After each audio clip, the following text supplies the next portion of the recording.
असलामुअलैकुम crime update में लियाकत तुसी वेख रहे हो मेरे यूट्यूब चैनल। गुज़िश्ता रात नूं इस्लामाबाद दे विच एक बड़ा अफसोसनाक वाक़या है। इस्लामाबाद दी मारूफ शख्सियत मलक आमिर अमान साहब उन्हां दे निजी फार्म हाउस से रात नूं चंद नामालूम मुलजमान उन्हां दे बैडरूम दे विच घुस के अंधाधुंध फायरिंग की है। उत्थे वो शदीद जख्मी होए ने। बाद दे विच उन्हां नूं हॉस्पिटल शिफ्ट किया गया और हॉस्पिटल दे विच उन्हां दी हलाकत हो गई सी। ए डकैती है या टारगेट किलिंग है या सिक्योरिटी गार्ड की गफलत है। ए ओवरऑल मुकम्मल तफसील दे नाल इस व्लॉग दे विच तुहाडे नाल डिस्कस करांगे। इस तो पहले साडे चैनल सबसक्राइब करो, कमेंट दे विच इज़हार ख्याल लाजमी करना। जी दोस्तों, ए बड़ा अफसोसनाक वाक़या है। इसकी बड़े बड़े बंदे ने मजम्मत की है।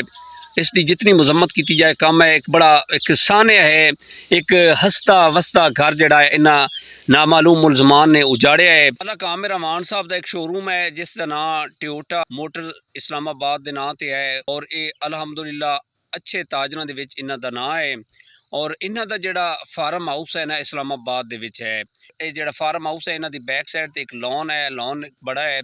CCTV दे विच जिहड़ा देखा जा रहा है तकरीबन 4 तो 5 मुसल्ला अफराद ने जिन्हां दे कोल भारी असला है, कलाशन कोफा उन्होंने पकड़ी हुई ने और लाइन दे विच वो जनाब दीवार दे नाल उतरे ने, दीवार फलांगी है, घर दे विच आए ने और सीधा ये जनाब मलक आमिर अमान साहब दे बेडरूम दे विच गए ने और सिक्योरिटी गार्ड भी मौजूद आ। लेकिन तकरीबन 4 तो 5 लोग हैं। CCTV दे विच देखा जा सकता है कि ये जनाब अंदर इंटर हुए ने दीवार फलांग के और ये सीधा गए ने जनाब मलक आमिर साहब दे बेडरूम दे विच जनाब, जिथे वो उस टाइम आराम कर रहे हैं। रात का काफ़ी टाइम है सी, तकरीबन 12-1 दा टाइम दे राउंड अबाउट है सी और इन्हां ने जाके अंधाधुंध फायरिंग की है। अंधाधुंध फायरिंग करन तो बाद जदों इन्हां नूं लग गया पता कि जनाब इस दी हलाकत हो गई है, ये इसे चक्कर दे विच आए सी कि ये आमिर साहब नूं मारन आए सी।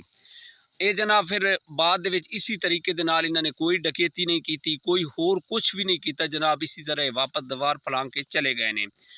इन्हां दे ऐनी जिहड़े शाहिद आए इन्हां दे छोटे बच्चे आए, 2 इन्हां दे बच्चे बेटे आए सन और एक बेटी आई सी और इन्हां दी एक बीवी आई सी और उस टाइम उन्होंने शोर पाया है। शोर पाण तो बाद जनाब 15 ते कॉल हुई है। मलक आमिर साहब दे जदों कमरे च गई उन्होंने बीवी वो उस टाइम शदीद जख्मी आए, उन्होंने जनाब फिल फौर हॉस्पिटल शिफ्ट किया गया है। पुलिस IG इस्लामाबाद और बाकी ओवरऑल जितने ही अफसरान हैं उन्होंने आके जनाब वकूए ते पहुँचे ने। FIR नामालूम अफराद के खिलाफ दर्ज की गई और CCTV जियो फेंसिंग मुलजमान का जनाब वो सुराग ला रहे हैं कि इंशाअल्लाह जनाब ये पकड़े जाएंगे। समझ तो गल बाहर है ना, उन्होंने डकैती की है, बस जी गल नज़र आ रही है ये टारगेट किलिंग लग रहा है। जिस तरह जनाब वो मुसल्ला अफराद आए ने सेम अपना उन्होंने और कोई कार्रवाई नहीं की, किसी को और नुकसान नहीं पहुँचाया। सीधा जनाब बेडरूम दे विच गए ने। इन्हों एक प्लान के तहत आए सी, इन्हों किस तरह पता सी इन्हों बेडरूम जो है वो किहड़ी साइड ते है और इस टाइम वो घर मौजूद ने और बड़े बड़े सवालिया निशान उठ रहे हैं। उस टाइम सिक्योरिटी गार्ड ड्यूटी ते आ थे लेकिन वो साइड ते आ। यह भी बड़ी जी अपना पुलिस ने उन्होंने जोड़े मुलाजिम हैं उन्होंने जनाब हिरासत ले लिया और पुलिस तफ्तीश कर रही है कि जोड़े जनाब ये मुलाजिम आए इन्हों क्यों नहीं पता। सिक्योरिटी गार्ड जोड़ा खास कर आ वो ड्यूटी ते हा, उसनू फायरिंग की आवाज़ नहीं सुनाई दी या वो किधरे साइड ते चला गया सी।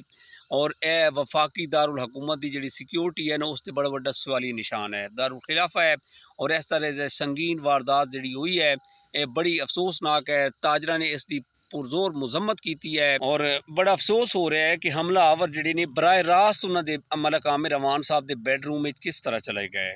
उन्होंने की पता है सी उन्होंने कोई नक्शा है सी इस फार्म हाउस का, जिस तरीके जनाब उन्होंने दीवार फलांगी और डायरैक्ट चले गए ने। पुलिस जी है वो तहकीकात कर रही है। आमिर साहब ने जो हॉस्पिटल शिफ्ट किया गया सी ना उत्थे ही उन्होंने हलाकत हो गई सी। कितने बड़े अफसोस की गल है, 4-5 बंदे जोड़े ने वो एक बंदे नूं मारन आए ने और उन्होंने कोल एक प्लान के तहत आए ने। उन्होंने कोई और वारदात नहीं की, यही वारदात की है कि एक बंदे की जी जिंदगी का खात्मा करना है। एक हसता वसता जोड़ा घर इन्होंने उजाड़िया, इन्हें सफाक जी इन्होंने हरकत की है और मेरी ये गुजारिश है कि इन्हों का जोड़ा केस है आमिर साहब का CCTV के हवाले किया जाए और जितने ही जनाब यह जो CCTV कैमरे के जरिए अड़ोस पड़ोस जी घर है सी उन्होंने जरिए तहकीकात करके जोड़े ਸਫਾਕ ਮੁਲਜ਼ਮਾਨ ਹੈ ਸੀ ਨਾਮਾਲੂਮ, ਇਹਨਾਂ ਨੂੰ ਕੈਫੇ ਕਿਰਦਾਰ ਤੱਕ ਪਹੁੰਚਾਇਆ ਜਾਏ।